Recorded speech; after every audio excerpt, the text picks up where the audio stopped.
How do you become more valuable to your customers and clients? Here are 3 quick ideas for becoming more valuable to your customers and clients. First, look for problems you didn't create and then fix them. What did another vendor or provider do that you can easily remedy? Even though you weren't the cause, you'll get credit and likely more revenue and loyalty. Second, educate better. The more your customer knows about how to use and benefit from your products or services, the more value they'll enjoy.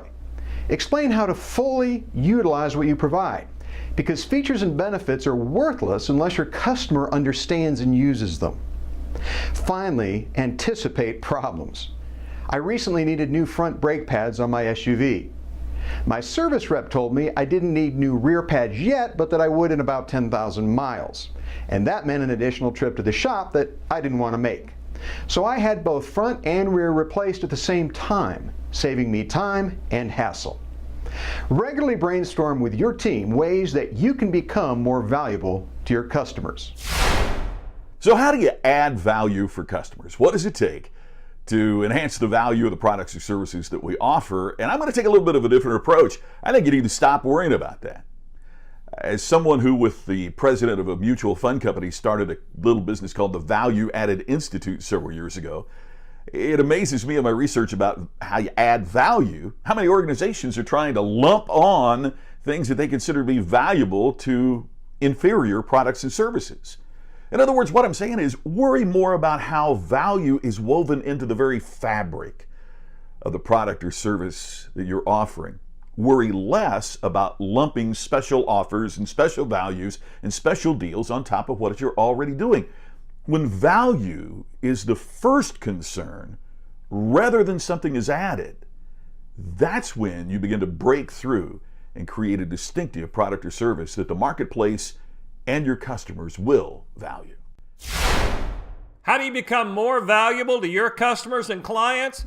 Well, you solve more business problems. How do you do that? Well, first of all, you have to know what their business problems are. How do you do that?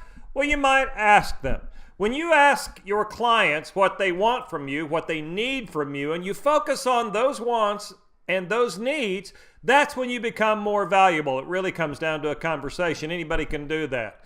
You can do it with an email survey. You can do it every time you see your customer. You can give your customers lots of ways to give you feedback. The key is that once you ask for the feedback, once you ask the question, how can we do better for you, offer you more, help you in another way? Well, then you have to do it. Because if you ask the question and then don't do it, it proves you do not really care.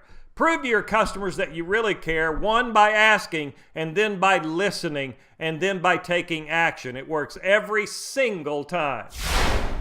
Hey, it's Joe Calloway. So how can you be more valuable to your customers or clients? Here you go. Be the easiest to do business with. Let me tell you something. In this marketplace, if you are easier to do business with than your competitors, that is a big, big, big time competitive advantage. I traded cars a couple of weeks ago. I drove my car on their lot. 45 minutes later, I drove my new car off their lot. It was mine.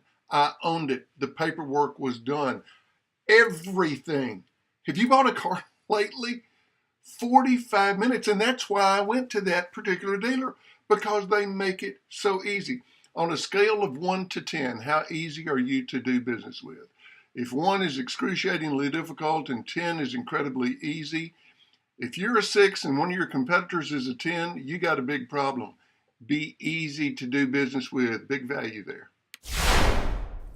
Hey, it's Randy Pennington with a tip to create more value with your customers. It's one I've experienced in action for over 20 years as a customer with Sewell Lexus in Dallas, Texas. Deliver what the customer expects every single time and a little bit more. Here's what that means. First, you have to master the fundamentals to deliver on the customer's expectations for quality and service. It requires optimized processes, up-to-date skills, and a culture that values people as partners, not cost. The little bit more piece happens when you empower competent and engaged people to go above and beyond expectations.